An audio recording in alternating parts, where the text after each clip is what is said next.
went through 9 years of infertility before I finally got pregnant and stayed pregnant. And then I had 5 pregnancies in 5 years. Anytime anybody hears any part of my story, there are always questions of how did you eventually get pregnant? Because obviously 9 years of infertility is a really long time to go through infertility. And so obviously something changed along the way. This is my first video on YouTube actually talking about all of the things that we did differently that I believe finally led us to being able to get pregnant and stay pregnant. Now, I do think that there is something to say, as I have seen happen in my life and in people that I know, if you are ever able to get and hold a pregnancy, seems like your body kind of learns like how to be pregnant, how to get pregnant, because we did not really have any challenges after our first successful pregnancy. In fact, with Monroe, our 5th baby, we were not even trying to get pregnant. He was absolutely a surprise. I do think that there is something to say for that, just like the opposite can happen. There are women who have easy first pregnancies or even second pregnancies or third pregnancies and then have secondary infertility after those successful pregnancies. So it can really go on either side. I'm not guaranteeing that if you have one pregnancy, all the others will come naturally. Today, I wanted to talk about what I believe is kind of the first step in making us have an easier time getting pregnant. This may come off as like a, well, yeah, no, duh.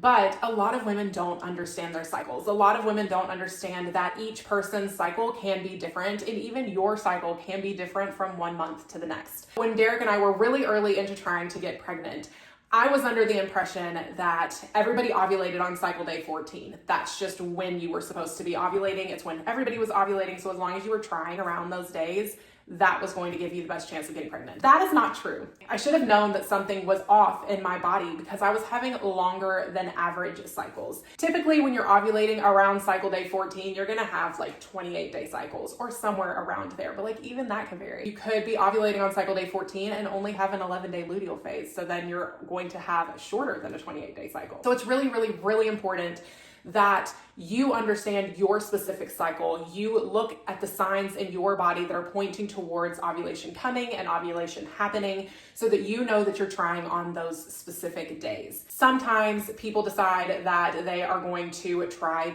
every single day of the month. And if you have that in you, then props to you, because I can tell you that after trying for 9 years, we didn't have that in us. So it became really important to be able to pinpoint those important days so that we knew when we should be trying. A couple of different ways to keep track of that. Number one is I would always recommend having some sort of fertility app. I say that with a word of caution because all fertility apps are going to, or period tracking apps, I should say, are going to try to predict your period and predict your ovulation days.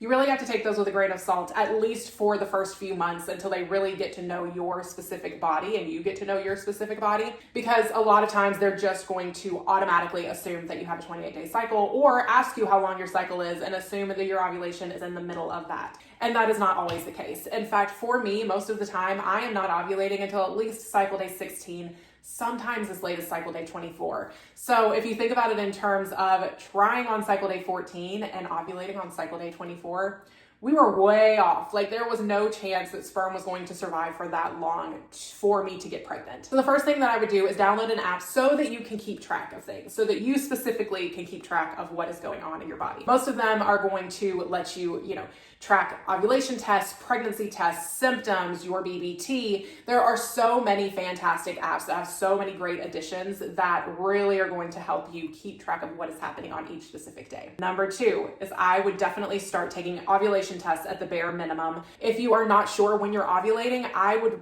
honestly start taking them every single day, once or twice a day, once your period stops. Because once you get a hang of it, then you won't have to test as often. You will kind of be able to narrow it down to say, hey, I'm normally ovulating between cycle day 14 and cycle day 20, so I can narrow it down to those days. But until you know that, if you're somebody who's dealing with PCOS or other things that are going to affect your cycle, then you may have absolutely no idea, just like me, when you're actually ovulating. Taking ovulation tests, the other thing that you could do if you want to invest a little bit more money into it is to buy a monitor like a Nido. Mira has one. There's probably others that are going to tell you, Nido tells you results of 4 key hormones. This is going to tell you when ovulation is coming. It's actually also going to help confirm that ovulation actually happened, because that's the other side of the coin, is that we can't just be looking for positive ovulation tests. We also have to be confirming that ovulation is actually happening, because your body can be gearing up to ovulate, giving you all of the ovulation signs, giving you a positive ovulation test, and then not releasing an egg, you're not gonna get pregnant. So if you want to invest a little bit more money into something like Anido or Mira, those are also going to help you get a better handle on what is happening in your cycle. And the third step is something that I already mentioned with Anido, and that is checking your progesterone or your PDG, which is progesterone metabolite. Once you get that positive ovulation test, you want to see your progesterone increasing at least around 6 or 7 days past ovulation. Most of the time, I start testing at 7 days past ovulation. I believe that's what Anido may suggest you testing at 5 or 6 days past ovulation. I'll have to go and look at that. You are going to start testing your PDG or your progesterone. You can either use something like Anido or Mira, or you can get your blood tested, your progesterone levels tested in your blood to confirm ovulation. You want to do that around 7 days past ovulation. Try to make sure that your doctor, if they are ordering it, does not just go off of a cycle day 21 test, because depending on when you're ovulating, it may be too early or too late to get an accurate read on what is actually happening with the progesterone in your body. But those are the three main things that I would focus on when we are first trying to get pregnant, or we're first starting to take getting pregnant really seriously. If you've been casually trying for a few months and it's just not working, and you're like, hey, let's take the next step, figuring out your cycle, figuring out when you're ovulating, and if you are successfully ovulating, I think are the first steps to really getting a handle on what is going on in your body and how you can get pregnant. Obviously, there are a million other steps, but this is number one. I'm gonna go over other steps in the next few videos, kind of give you a roadmap of what I believe you should do when you are struggling to get pregnant or new to trying to get pregnant. Let me know in the comments down below if you have figured out your cycle, if you know how long your cycle is, you know when you're ovulating, and if you're confirming that you're ovulating.